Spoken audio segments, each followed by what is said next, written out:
Explore today's must-have trends and innovative styles at Mrs. B's Clearance and Outlet. Shop one-of-a-kind finds in today's must-have trends. Explore wall-to-wall deals, furniture, flooring, mattresses, home accents, seasonal favorites, and more. Discover unique new home decor, pillows, accessories, and more. There's something perfect for your style and budget. There's new inventory every day at up to 80% off suggested retail. Discover the style and savings of Mrs. B's Clearance and Outlet. When it comes to quality sleep, Ashley has you covered with top mattress brands at winning prices and with special financing options available. You can snooze now and pay later. Plus, your mattress purchase helps give the gift of better sleep to children in need and U.S. Special Operations Forces. Visit your local Ashley store or shop online today and make every snooze count. Financing is subject to credit approval. See store or ashley.com for details.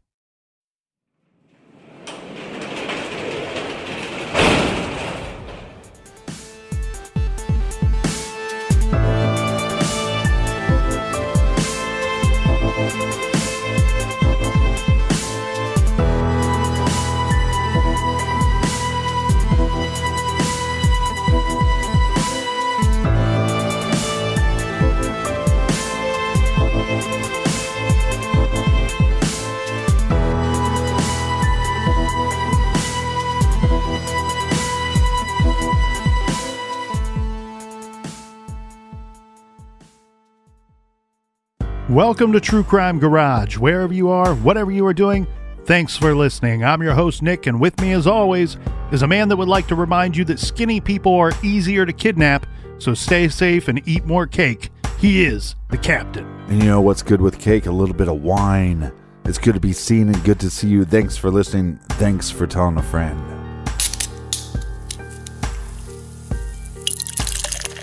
This week we are going to brighten things up a whole lot today because in the garage fridge we have Snozzberry by the brewers of legendary beers Green Man Brewery in beautiful Asheville, North Carolina. This is a bright wheat beer, wild fermented and aged for a year in oak barrels. And of course, the Snozzberries give this beer a fruity aroma and a beautiful magenta color.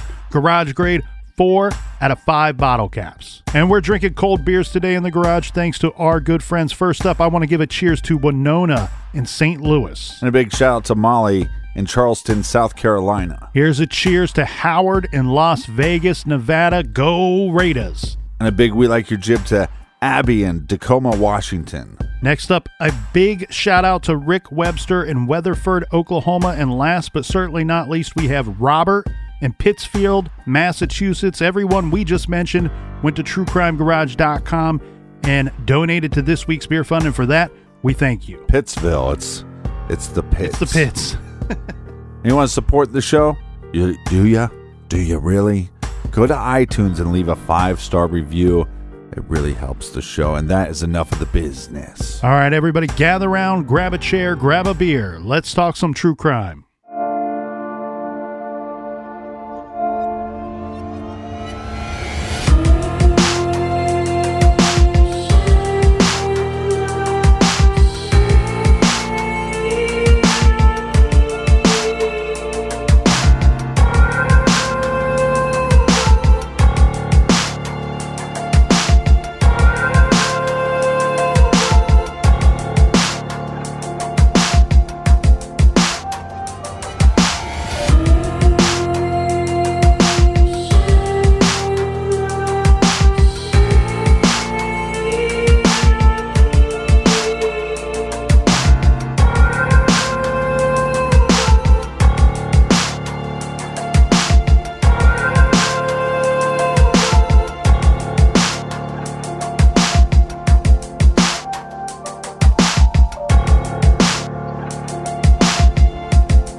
August 2nd, 2015, Walberg, North Carolina. Sometime around 3 a.m., an emergency call is placed to 911. The male caller is asking for help. He says He has injured his son-in-law while defending his daughter. The caller goes on to say his son-in-law is in bad shape and very matter-of-factly adds, "I may have killed him." Davidson County 911, what is the address of your emergency? My name is Tom Martins. I'm at 160 Panther Creek Court, and we need help. Okay. What's going on there? My daughter's husband, my son-in-law, got in a fight with my daughter. I intervened, and I think he's in bad shape. We need help. Okay, what do you mean he's in bad shape? He's hurt? He's bleeding all over, and I may have killed him. You know? All right, okay. Let's back up here just a minute. Give me your address again, make sure I got it right. 160 Panther Creek Court. What is your name? My name is Tom Martins. All right, Tom, give me the phone number you're calling from 2 times, please. I don't know. What's the phone number I'm calling from? I don't know. I'm sorry, I don't know. I'm the father. I'm visiting. I don't know. Was he drinking? Yes, he had been drinking during the course of the day.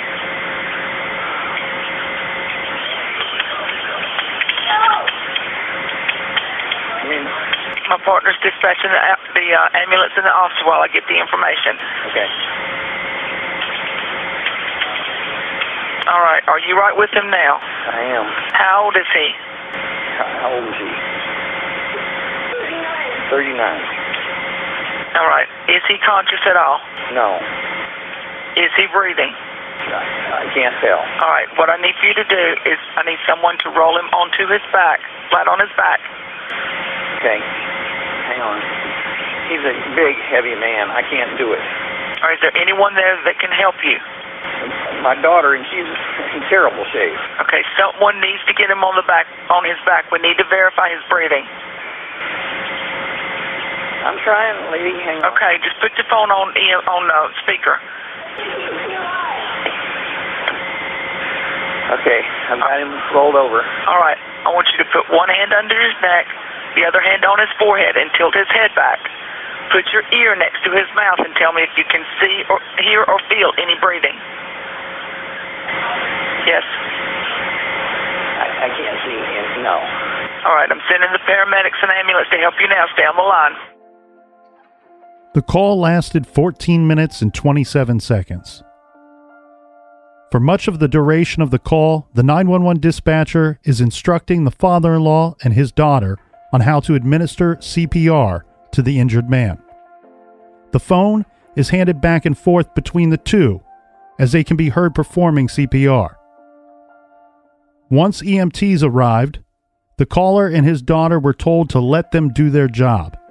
The last thing that can be heard is the caller saying, "Molly, Molly, come on out of there." When authorities arrive at the scene, it is a bloody mess, and the man on the floor was dead on arrival, his head bashed in with a baseball bat. The father-in-law and wife of the victim tell the investigators that they had killed him in self-defense and the defense of another. But authorities tell a much different tale. This is True Crime Garage, and this is the murder of Jason Corbett.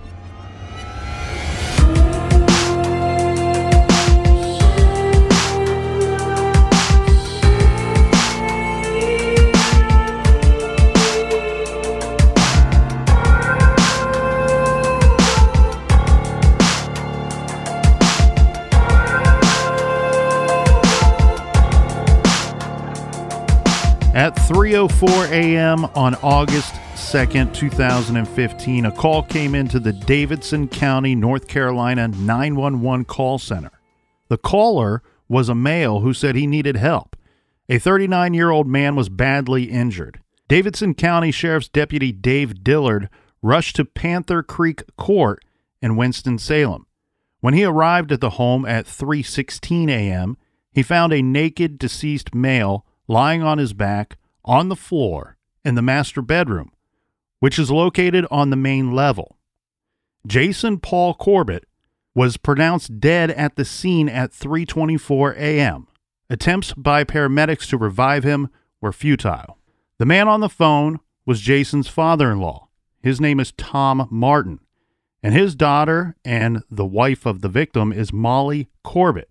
And we will get into these two in a bit, but Captain, I want to talk about the medical examiner's report. Jason was delivered to the medical examiner in a body bag, naked save for his wedding ring. The August 3rd autopsy report on Jason, prepared by the Office of the Chief Medical Examiner in Raleigh, North Carolina, we have the report, and it concluded the following. Blunt force head trauma, which includes multiple lacerations, extensive skull fractures, abrasions, and contusions of the head, including 2 large, branched, full-thickness lacerations of the scalp. Other blunt force injuries, scattered abrasions and contusions of the torso and extremities. In other words, Jason Corbett had been beaten to death.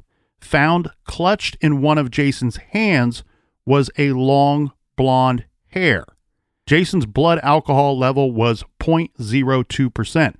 His tox report showed ethanol levels of 20 mg, not enough to be considered drunk, but the sample was not taken until August 3rd. So it's hard to know how accurate this was. He also had an antidepressant and sleep aid in his system at less than 0.5 milligrams.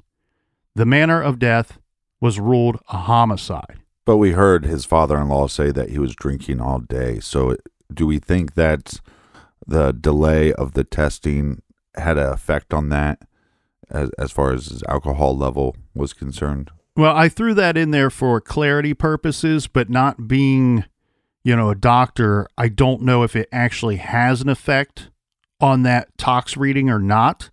But I wanted to be clear that it was not conducted immediately. But we also know that sleep aids and depression medicine are not a good mix with any alcohol. Correct.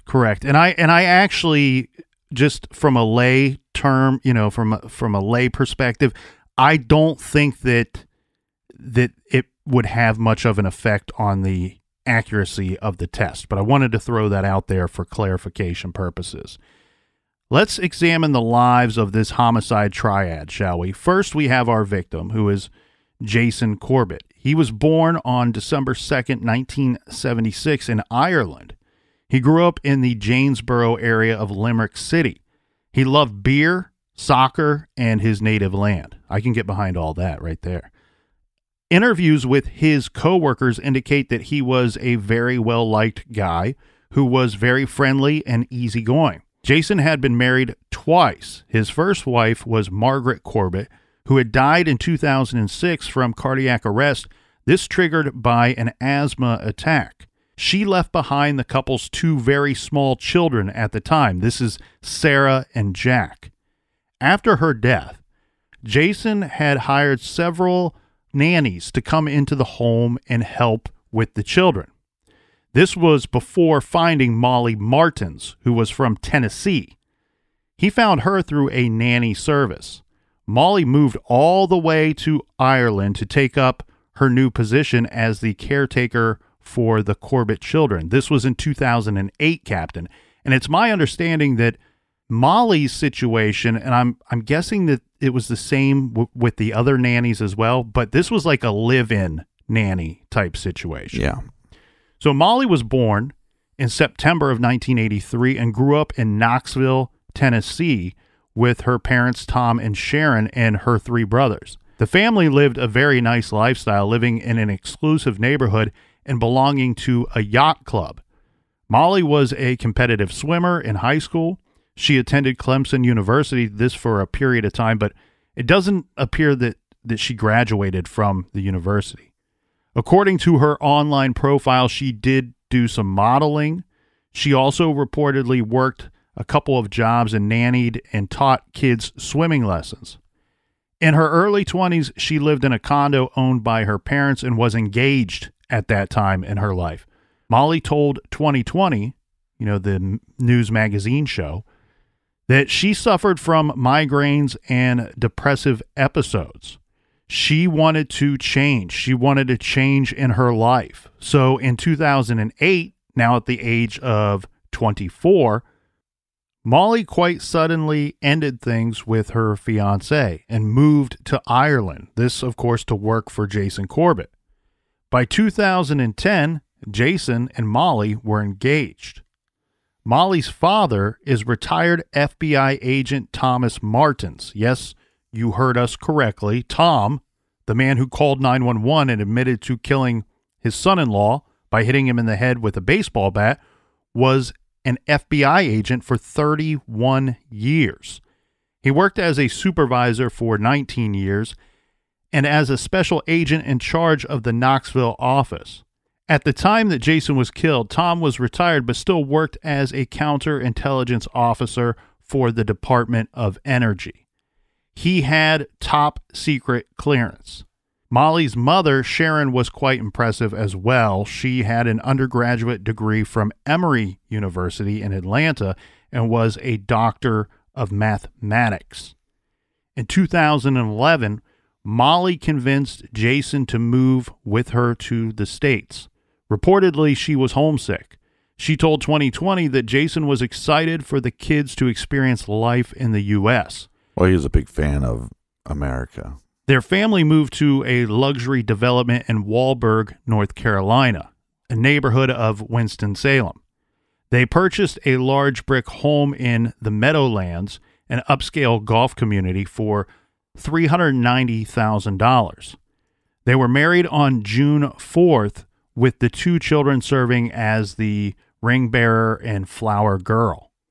Jason assumed a position as the manager of multi-packing solutions, receiving a U.S. work visa to allow him to live and work in this country. The packaging plant was owned by the company that employed him in Ireland, so it was kind of a smooth transition for the family to the States, and his company arranged for him to transfer into that position. Let's skip ahead 4 years. Now we're at 2015, to the afternoon of Jason's death. Jason mowed the lawn and then sat outside with his neighbor. The two men drank about 7 or 8 beers each and then split a 32-ounce can in 2 glasses. Molly's parents arrived from Knoxville for a somewhat last-minute visit. This is around 8:30 p.m. at night, Captain. They had pizza with Molly, Jason, and Sarah, and then later Molly picked up Jack from a birthday party. This was at 11 o'clock that night. They all went to bed, Tom and Sharon taking the room in the basement. Now, the next thing that we know, 911 is called. Jason is dead, and Molly and Tom appear to have killed him. So let's try to dissect this whole mess, shall we? As we heard in the 911 call, Molly and Tom told authorities that Jason attacked Molly, choking her and threatening to kill her. In separate initial interviews, Molly and Tom told investigators this story between the two of them. Tom and Sharon were sleeping in the basement guest room, and Tom woke up because he heard loud thumps coming from the floor above. He grabbed the baseball bat, which that will be a big part of this case, and you heard that, a little bit of that in the 911 call.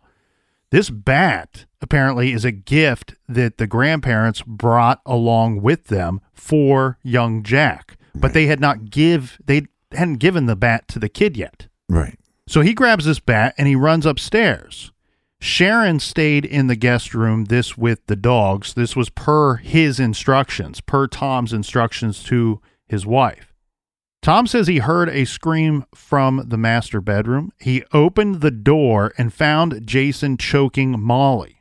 He ordered Jason to let her go. Jason said that he was going to kill her and started dragging her toward the bathroom down the short hallway. Right. When he opens the door, though, Jason's hands are out. Like, think of a 8th grader's dancing, but instead of his hands being around her hips, his hands are around her neck. Think of the old Simpsons episodes when you can see Homer choking Bart.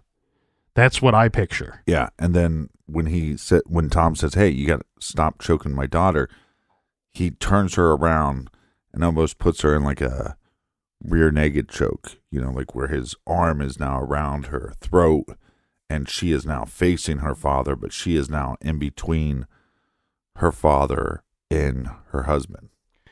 And according to this story, he starts to drag her toward the bathroom, which is down a short hallway. And I think that people should look at the pictures available online of the crime scene to have a better understanding. It sounds like he would have to leave the room to do this, but keep in mind, this is the master bedroom. The master suite. Yeah, so there's a little like tiny hallway that is a part of the bedroom that goes to this bathroom. They don't have to leave the room for him to drag her in this direction. Yeah, basically this is 3 to 5 feet, but it's the fact that once he gets her into the bathroom, he could then separate himself and his wife from Tom by shutting the door. And Tom's going to do his best to make sure that they do not make it into that bathroom behind that closed door. So he hits Jason on the head with the bat. He says to protect his daughter, and this is an act of self-defense. He then says a full-on fight ensued, which Tom referred to as a Donnybrook, which I had to look that up. That seems like an old-school term, but from what I found, Webster's dictionary defines it as an uncontrolled fight. So this Donnybrook breaks out. We have Molly and her father both trying to protect each other and fend off an enraged Jason. Mm-hmm. The fight migrated from the bedroom into the hallway and back into the bedroom again. But let's start with this first hit, though. As Jason is moving him and his wife backwards, you can't just take a baseball bat and conk him on the front of the head, because you then could conk your daughter on the front of the head, right? So this initial hit, he's kind of coming from the side, swinging the bat from the side. So when he actually makes contact with Jason's head, it's like to the side or more towards the back of the head. Yeah, this, from the injuries that we talked about briefly in the medical examiner's report, this looks more toward the scalp area, the side of the head, but toward the scalp area as well. If that's a whole thing, though, that we got to get into as well. So Molly tells the investigators... I'm just going based off of what Tom said the hit and how he swung it towards Jason was. So Molly tells investigators that Jason grabbed the bat from her father, and then she tried to help her father by hitting her husband in the head with a concrete paving stone, which was in the bedroom, because she and the kids had planned on painting it for a garden that they were making. Now, our friend Jess was able to locate a copy of the written statement to police by Molly.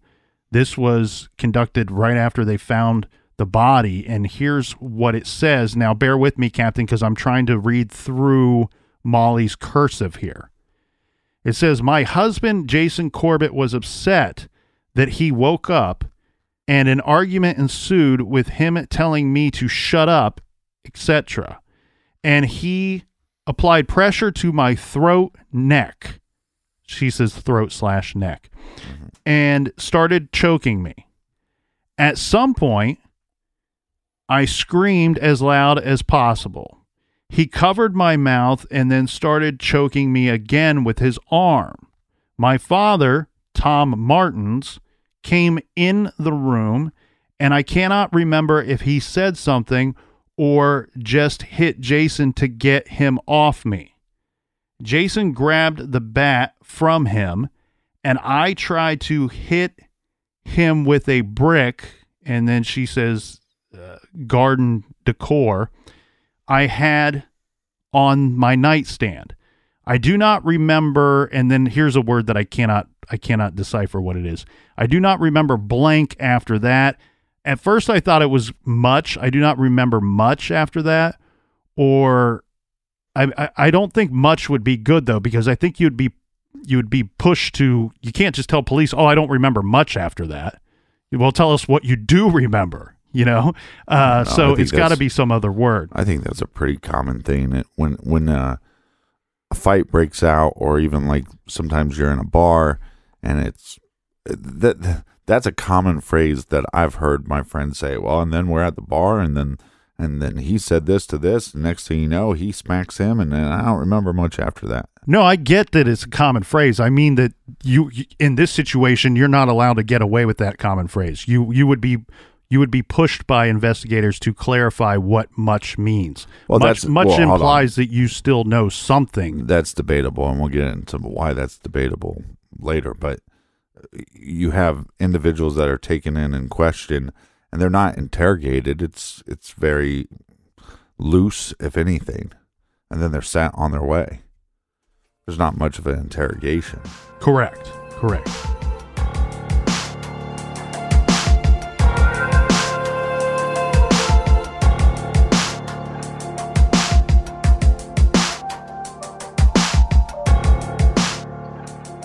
Staying healthy and strong is more important than ever.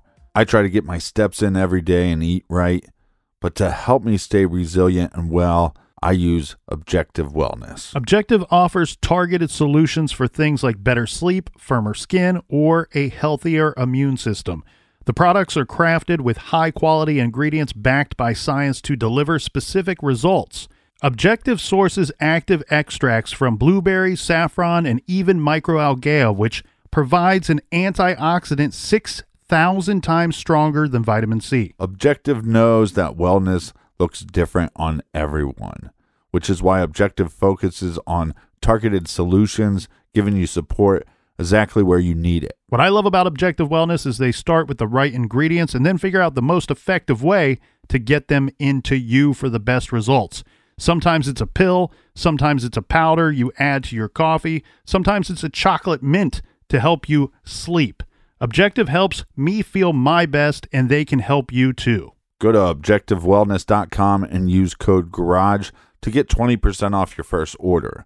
If you're not completely satisfied, you can get a full refund. That's the Objective promise. Again, that's objectivewellness.com. Code GARAGE for 20% off. These statements have not been evaluated by the Food and Drug Administration. Any products discussed or advertised are not intended to diagnose, treat, cure, or prevent any disease. Check out objectivewellness.com today. Bringing comfort into your home is the ultimate form of self-care, and now is more important than ever to take care of yourself and each other. So put comfort first. Brooklinen.com is the home of the internet's favorite sheets. Brooklinen has got over 50,000 five-star reviews and counting. And starting April 29th, Brooklinen is having their biggest sale yet. The birthday sale. Happy birthday. Get everything from bedding to towels to loungewear and more at savings you will not believe. I have made Brooklinen part of my everyday routine because it is so fabulous. It makes me start off my day feeling wonderful. My morning routine is fantastic with the extra soft sheets that I wake up in my bed, and then I have plush towels in my bath area, all from Brooklinen. It's made my bedroom an oasis, and it's the perfect place for me to dream and escape and sleep at night. A good night's sleep is priceless, and I get mine with Brooklinen. If you like softness, if you like comfort, essentials to help you relax, then Brooklinen has it all. Brooklinen.com is the perfect place to find all the comforts for home. And they're so confident in their product that all their sheets, comforters, loungewear, and towels come with a lifetime warranty. The birthday sale kicks off April 29th, and you don't want to miss it. Get their biggest savings of the year on sheets, bedding, towels, loungewear, and their newest hammam and linen collections. And if you can't wait, you can get 10% off your first order and free shipping on all the new sheet right now when you use promo code GARAGE only at brooklinen.com. That's BROOKLINEN.com. Brooklinen, everything you need to live your most comfortable life. If there is something interfering with your happiness or preventing you from achieving your goals, BetterHelp Online Counseling can help. BetterHelp offers licensed professional counselors who are specialized in issues such as depression, anxiety, relationships, trauma, anger, family conflicts, LGBT matters, grief, self-esteem, and more. connect with a professional counselor in a safe and private online environment and get help at your own time and at your own pace. Anything that you share is completely confidential. And it's so convenient, you can schedule secure video or phone sessions, as well as chat and text with your therapist. If for some reason you're not happy with your counselor, then you can request a new one at any time for no additional charge. Best of all, it's a truly affordable option. Our listeners even get 10% off your first month with discount code GARAGE. So why not get started today? Go to betterhelp.com/garage, then simply fill out a questionnaire to help them assess your needs and get matched with a counselor you'll love. That's betterhelp.com/garage.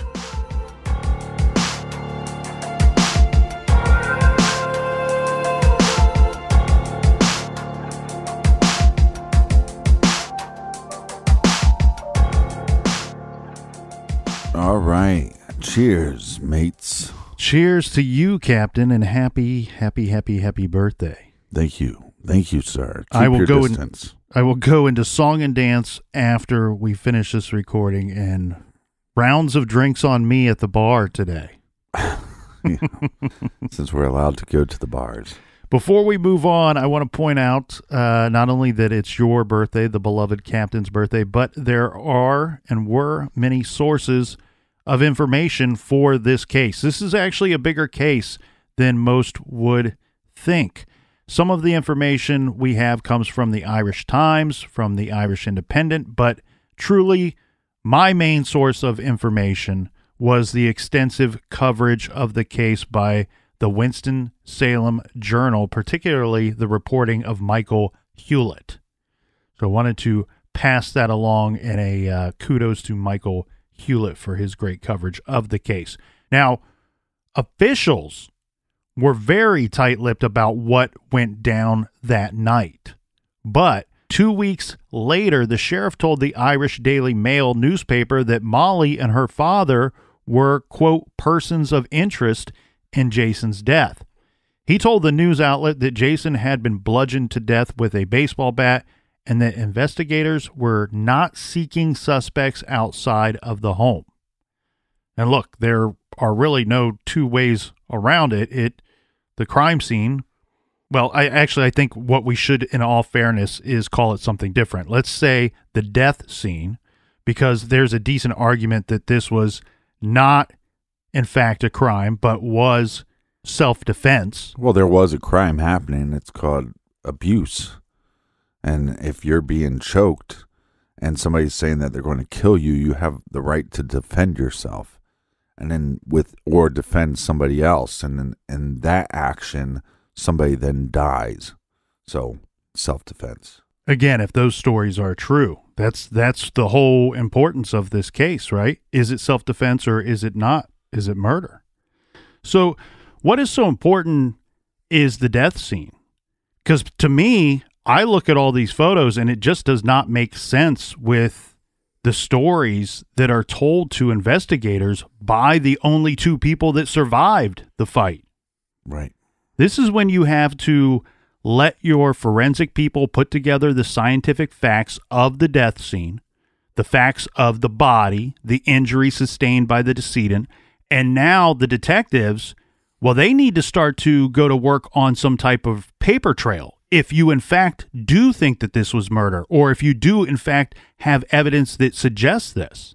They are suspects, and here are some of the reasons that are listed for why they become suspects. At 3:13 a.m., the morning of the death, 2 emergency medical service officers arrived at the scene, followed by a second unit of 2 more. One of these officers described the room as real bad, a horrible scene. They said that they moved Jason Corbett's blood-soaked body from the master bedroom to an ambulance outside. No heart rhythm was ever detected. 2 of the paramedics commented on how cold, or how cool was their actual word, how cool the body was, and questioned if there might have been a delay in calling 911. Right. At 4 a.m., the crime scene examiner at the Corbett home arrived on the scene. Within the next hour, both Tom Martins and his daughter Molly Martins Corbett are transported by officers to the Davidson County Sheriff's Office, where they are interviewed, photographed, and their blood-stained clothing is taken for forensic analysis. Both had barely a scratch on their person. You know, we talked about that, quote, Donnybrook broke out, or as Cosmo Kramer would say, a real brouhaha. And seemingly no marks on these two people. Yeah, okay. I'm going to stop you right there. That is the speculation. The problem we have is we have one man getting in confrontation with another man protecting his daughter. He then calls 911. They bring him down to the station and they talk to him. Not that long. There's not much of an interrogation. They basically take a statement, take a couple pictures, and send you on your way. They could have done more of an extensive investigation of the persons at that moment. I don't believe there was an extensive investigation of the persons, of were there injuries, were there bruising. And on top of that, if you think that it's a possibility that this wasn't self-defense, you call the individuals in a day later, 2 days later, see if there was bruising, see if there was any injuries after that, see their demeanor, take more pictures to see. We only have one set of pictures. Again, I just don't think they did enough. I'm going to disagree with that. That's fine. I'm with you. There does not seem to be any interrogation that night. I agree with you on that end. I would have pushed for that immediately. Where I don't think that there's just no injuries to these people. Whether you took a significant amount of pictures that night or the next day or what have you, there is not injuries to either one of these individuals. Again, that's where I'd argue, because if somebody is choked, sometimes they have a redness around their neck. She does not, but that doesn't mean that 2 days later there wasn't some kind of bruising around her neck. But she was interviewed during the course of those 2 days. So she was interviewed initially right after the attack happened. Correct. But I don't think they were ever interviewed after that. There was no second follow-up interview. That does not seem to be the case. These people were talked to quite a bit. And that's not what Tom Martins says. The thing is, though, I just don't, one, I don't see any injuries on these two, and two, on top of that, we don't have either of them claiming to have any injuries other than the one of being choked. But I really don't think that where the media or where the public points out that that's such a big issue, I don't know that I find that to be that big of an issue, because the story that they told to investigators does not imply that there should be significant injuries to either one of these individuals. Right. You know, we don't have either one of them saying that Jason hit Tom with the bat. We have one of them saying, I thought he was going to hit Tom with the bat. Right. Not that he did. So them not having injuries doesn't really point to any sign of guilt to me, or that their story is a fabrication. But we would be remiss if we didn't point that out, because every story you go to, that's the key thing that they want to point out in this situation. I would think that there'd be some kind of bruisings, one around her neck or around her arms, where he would grab her to pull her in. I'd also like to see, I would assume that there would be bruising on Tom, as far as like maybe his back, when he talks about, I mean, we're talking about an individual that he's wrestling with that's almost 300 pounds. And Tom is an older man. And I would also just think, as him being an older man, that he'd be more likely to bruise. Again, I think if there was follow-up where you're investigating of the person and you're taking more photos, that maybe you would see some bruising on Tom's back or something. The problem that no injuries really points out is that at some point during the course of this fight, this Donnybrook, this brouhaha, whatever you want to label it, is that the aggressor, if we are to believe the stories of Tom and Molly, the aggressor would be Jason. At some point, he is no longer the aggressor, and he just continues to get beaten to death. That's the problem with them having no injuries. So we have Dr. Craig Nelson, who conducted the postmortem examination. He says that the victim's head is so badly damaged that when the doc attempts to adjust the scalp, pieces of skull fall out onto his surgical table.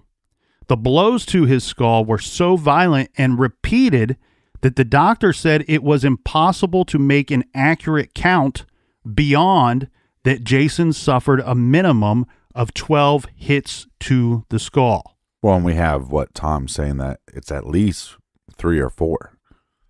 Yeah, but you have a doctor saying that it's more than that, right? It's a minimum of 12, and past 12, we can't even. It's impossible for us to tell because the skull's in such bad shape that we can't determine anything after Which that. Isn't consistent with their story.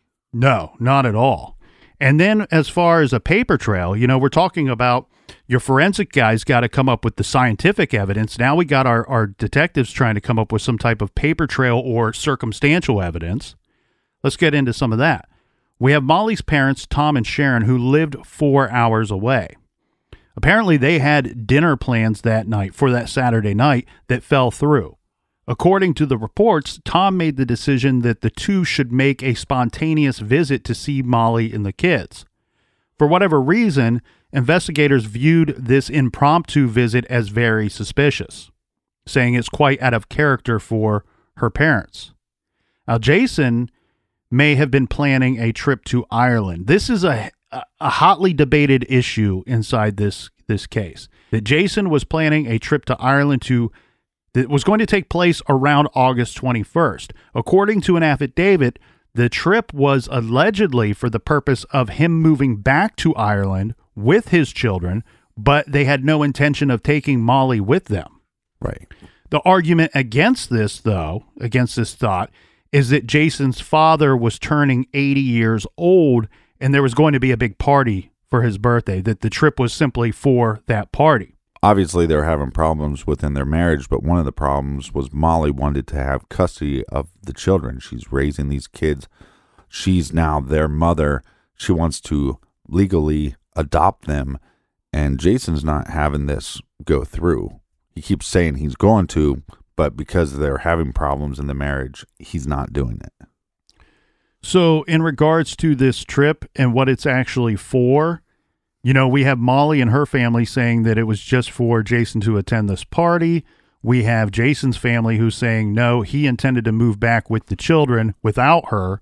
And that's why if this went down, if it was premeditated murder, that's why it had to happen before the 21st. The problem with us trying to decipher what exactly was going on there is at the end of the day, no one knows for sure because the man planning the trip is dead. Right. He's not here to tell us what his intentions were. Right. And there are the financials. We see reports of Jason possibly moving large sums of money from his bank account here in the States to his home bank in Ireland. And there's talk of, quote, large sums of money, end quote, having been removed from some of his and Molly's joint bank accounts. Now, the thought on those large sums of money from the joint bank account was she possibly moving some money in advance. Mm-hmm. Well, because if this is premeditation, one, you're going to kill this guy.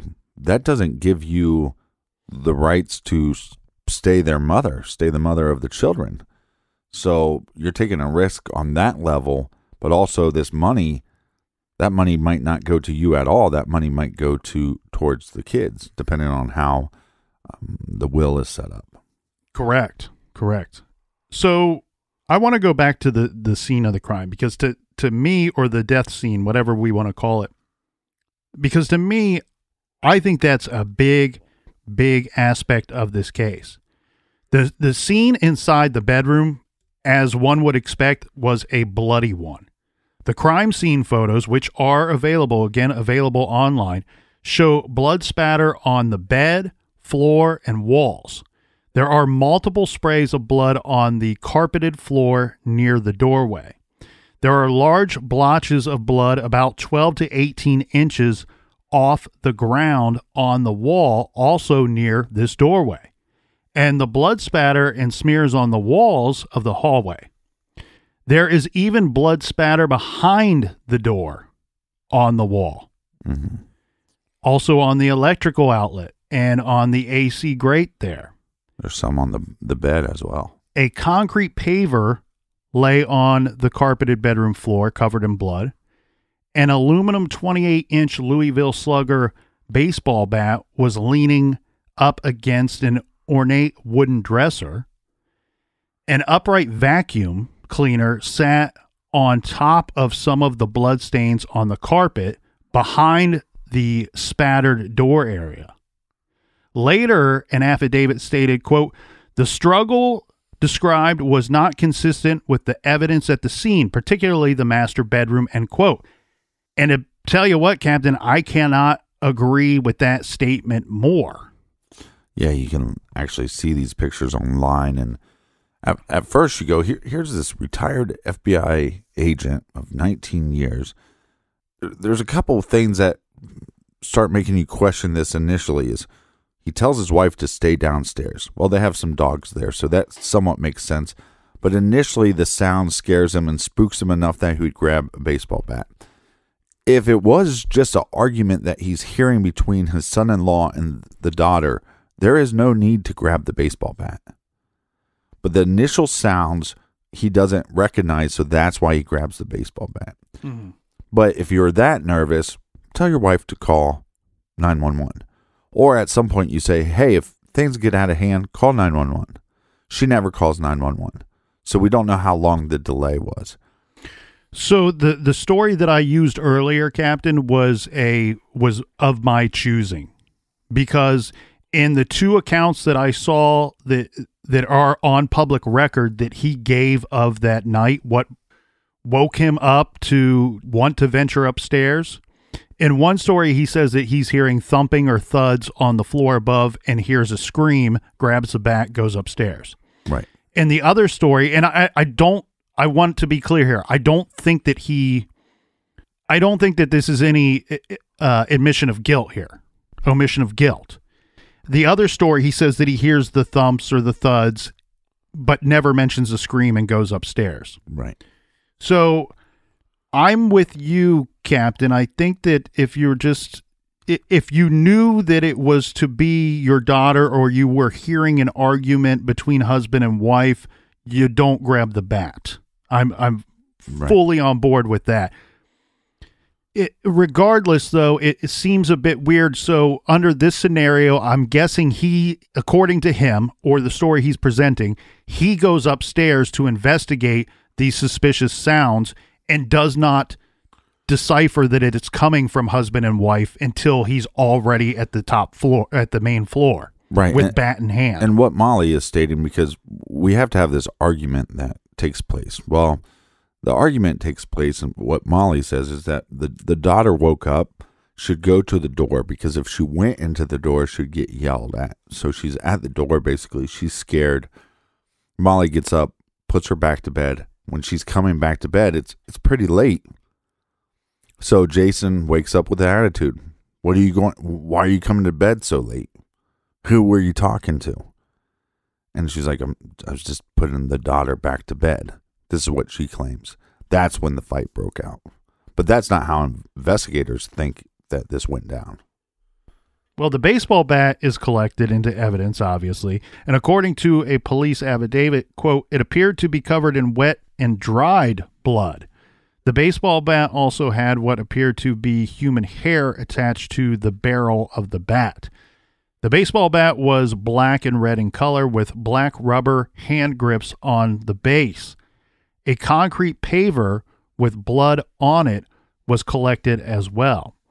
The police photos of Molly Martin's Corbett taken that night show a distraught-looking young blonde woman with blood on her forehead and in her hair. She is clothed in a multicolored pajama tank top and pants. A little blood is evident on her clothes. She appears in photos to have virtually no marks on her, as we said earlier, save one tiny red mark on her throat. And others have pointed out that she is wearing a delicate-looking bracelet on one wrist, which many have questioned, why did that not break during this struggle? Right. Tom Martins, Molly's father, was photographed looking sheepish. He has ample blood smears on his shirt, but his arms and hands look they're significantly less bloody than the shirt. He was not photographed in the boxer shorts, so he was wearing boxer shorts when this whole thing went down. Mm-hmm. Neither had any visible scrapes, cuts, bruises, or swelling at that time, which again seems unlikely, but it also doesn't go completely against their story of how it went down. I question where it goes to. At some point, was this self-defense and turned into like, could you have stopped beating this man at some point? And as you pointed out, Captain, Jason was a large man as far as weight goes. I have him upwards of 260 pounds. Mm-hmm. Now, both Tom and Molly were interviewed by police. I mean, you hear on the 911 call, hey, this guy's a large man. It's hard for me to turn him over. Right. Both were interviewed by police and released, as you said, this within 7 hours of the time that they were taken to the sheriff's office. I do want to go a little more into some of these crime scene photos, because these things there's a lot to look at in these. There's a lot to look at and try to put your own, I don't want to say spin, but put your own opinion on what you think that you're seeing. Right. When I first look at the photo that I think is of the most interest to me immediately is the one, and anybody that's seen these online will know immediately which one I'm talking about. There's a picture of the master bedroom door, and it's open. It's about halfway open. And there's a vacuum cleaner with the cord kind of strung out along the floor, and it's wedged between the wall and this master bedroom door. You see blood on the carpet. You see blood on the vacuum cleaner. You see blood on the walls behind the vacuum cleaner, behind the door. Mm-hmm. So there's some puzzling things about that portion of the scene. We can decipher that the vacuum cleaner during the course of the bloodied attack was lying on its side, because the blood that is on the wall behind it could not have physically got there with the vacuum cleaner sitting upright. The other thing too is if you look real close at the vacuum cleaner, the blood was dripping from side to side on the vacuum cleaner, which is scientifically not possible if the vacuum cleaner was in the upright position when this blood is spraying on it during the attack. Right. So somebody took the time to put the vacuum upright, or put it upright and in this location in the room prior to these photos being taken, which seems a little strange to me, unless it's paramedics just simply getting it out of the way when they try to save this individual's life, who, by all accounts, is dead by the time they arrive on the scene. The other puzzling thing, too, is that when you see the blood on the wall, again, behind the vacuum cleaner, it's also in a location where you question the position of the door during this attack. Because if the door would have been fully open, or even in its half open position as we now see it in the photo, it does not appear to me that some of that blood would have made its way to where it did on those walls, having the door being in the open position. The other troubling thing, too, is if you look at the door jamb and if you look at the floor, and this is just outside of the master bedroom, there's blood on the door jamb, there's blood on the floor. There's blood on the back side of both sides of the door. Yeah, Meaning, but that could have been, who knows? I mean, the door could have been open at some point. and the door shuts. Everybody has doors in their house that they don't like to stay open. They swing shut. So that's a possibility, or they use the stopper to open up the door because they know that the EMTs are coming. I don't know. I question why there's blood on both sides of the door. I think the bigger thing is where the blood splatter is happening. It's happening mainly 3 feet and down. And so this guy that's almost 6 foot tall, and you're talking about smacking him in the head a couple times with a baseball bat, you'd expect to see more of this splatter coming, in that 6 foot range. And then think about where the baseball bat would be hitting this individual and where you'd be, the backswing would be happening. Yeah, several portions of the big batches of blood that we see on the wall are 18 to 12 inches off of the floor. And I think this is the initial reason why investigators went, okay, their story, he's an FBI agent of 19 years. We want to believe him. Self-defense of your daughter. But the majority and big amounts of blood are happening 12 inches off the ground. Show that two people are beating a man in the head while he's on the floor. Right. That's what it looks like to me. Well, not only that, and I know you don't love my blood on both sides of the door speculation or suspicions. Well, I'm just saying I don't know how great unless you're looking at the images, it's kind of hard to understand. I understand what you're saying, but what I'm pointing out is it looks to me like the majority of and I keep calling it attack, which is probably not the proper word, especially for those that believe it was in fact self-defense. But for a lack of a better term, let's just say attack. It looks to me like the majority of the attack, once the victim is bleeding, because we know that neither of the other two individuals suffered injuries that caused them to bleed. So this is all victim's blood here, all Jason's blood. The majority of the bloodied portion of the attack appears to have taken place to me while the door was closed. That I have a bit of an issue with that when in Tom's statements, he says, I went upstairs and I opened the door. Or you have Molly's statement, my father opened the door. Mm-hmm. That gets a little tricky for me when I see that the majority of the blood takes place and it's coming out while the door is closed. Well, right, but I don't know the door and I don't know the room, but I know of several rooms in my house that if you open up the door, step through it, and don't touch the door, it's going to shut. Right. I'm not saying it's impossible. I'm just saying that it's very suspicious to me. When you have stories of the person open the door, there's no blood in the story until the door is open. And now we have crime scene photos that tell us that the door was closed when most of the blood took place. Yeah, I just wish there was more questioning done.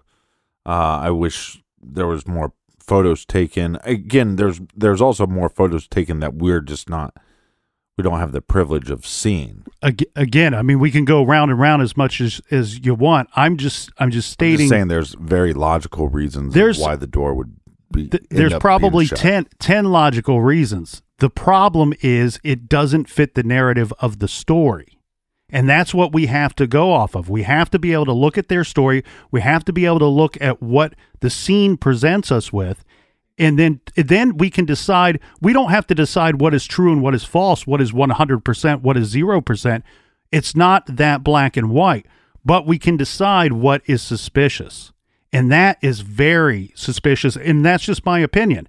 The other thing that you can see, too, is that if you mark up where the blood is dripping on the door, on the inside of the master bedroom door, you can mark it up with the marks on the blood stains on the carpet that would be where the door position would be when it was closed. Again, it doesn't prove anything, but to me, it's highly suspicious. It almost presents a different scene that does not go along with the story. It presents to me that there was already blood in the attack going down before this door is even opened. Therefore, if that is the case, then we have a scenario where Tom, according to Tom and Molly's stories, Tom could not have been the first person to hit this man in the head. Yeah, maybe. Or maybe there's, again, a million logical reasons why the door ends up being shut before the attack happens. I think the more damning evidence, or what the investigators were looking into, is, like we talked about before, the blood splatter being on the lower half of the walls. Oh, 100% that's what they're honing in on. I'm just telling you what I see when I look at this. And now another photo, this one is of Thomas Martin's that was taken when they were photographing him for the injuries, or just photographing his person for the purpose of evidence for later. Right. One thing I noticed on one of his photos is there's dried blood on his watch, which I find to be suspicious as well. Why? Well, you wear a watch. Mm-hmm. Do you sleep with your watch on? Yeah, but was he asleep? I wear a watch. I don't sleep with my watch on. What I'm saying is I don't know when is he claiming that he was asleep and woke up? Yes. Okay. Every statement he gives, the noises woke him up in the middle of the night, and he ventures upstairs with the bat. Look, again, maybe he sleeps with his watch on. I can't think of somebody that I know that does. Neither do I. Possible that because he was tired, maybe he fell asleep. Maybe he fell asleep with his watch on. It's the same as the door. There's many reasons to explain it away. However, if he is somebody that does not sleep with his watch on, then that means for there to be blood on his watch, one of two things took place. Either he woke up and he was so startled and he had to go upstairs and investigate this noise, but he stopped to take the time to put on his watch, which does not make sense. No. Or he killed the man, and then before calling 911, he puts on his watch, which, why would you delay the 911 call if you're calling for help, which that's the first thing he says on the call. Right. We need help. Mm-hmm. So again, it's not any proof of guilt or any proof of murder, but to me, looking at it, it would be suspicious. I would question why. Well, and that's why that's the scenario. That's why I have a big issue with the fact that they should have been questioned multiple times. And because it could be a simple explanation. Well, I fell asleep. We sit up in bed and watch a little TV before we go to bed. And a lot of people do this.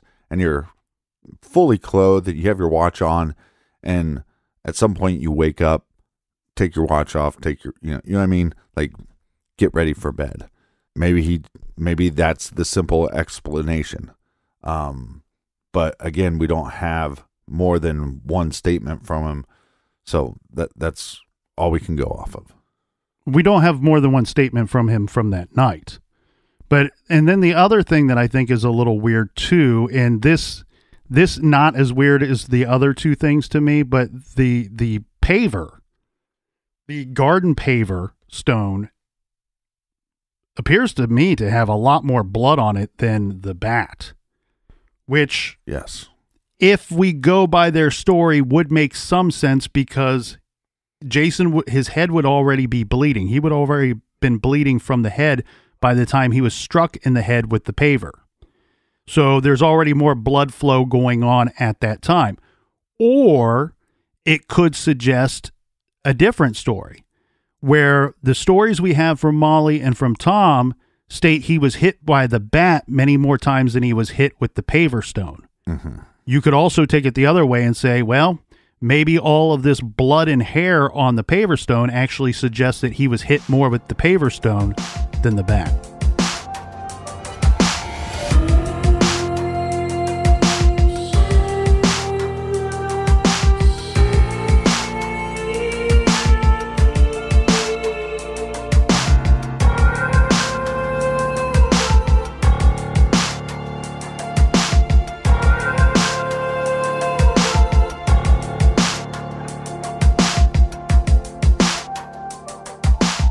Today's show is sponsored by BetterHelp. Whatever struggles you are facing, from depression and anxiety to trauma and grief, BetterHelp can connect you with a professional counselor and a safe and private online environment. It's so convenient. You can schedule secure video or phone sessions, as well as chat and text with your therapist. Anything that you share is completely confidential.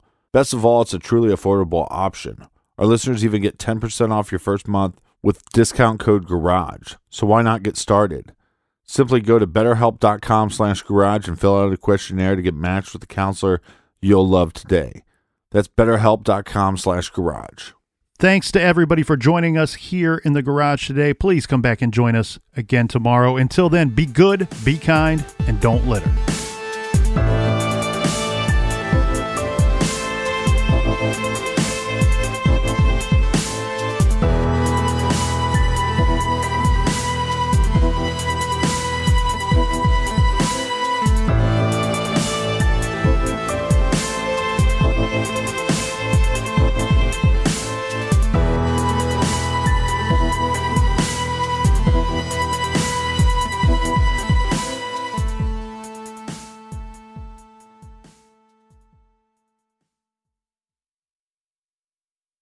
This show is sponsored by BetterHelp. Do you look forward to the holidays? Maybe you struggle with seasonal blues. This time of year can be a lot, and it's natural to feel some sadness or even anxiety about it. But adding something new and positive to your life can counteract some of those feelings. Therapy can be a bright spot, something to look forward to make you feel grounded, and to give you the tools to manage everything going on. If you're thinking of starting therapy, give BetterHelp a try. It's entirely online, designed to be convenient, flexible, and suited to your schedule. Just fill out a brief questionnaire to get matched with a licensed therapist and switch therapists at any time for no additional charge. Find your bright spot this season with BetterHelp. Visit betterhelp.com/garage today to get 10% off your first month. That's BetterHelp, HELP.com/garage.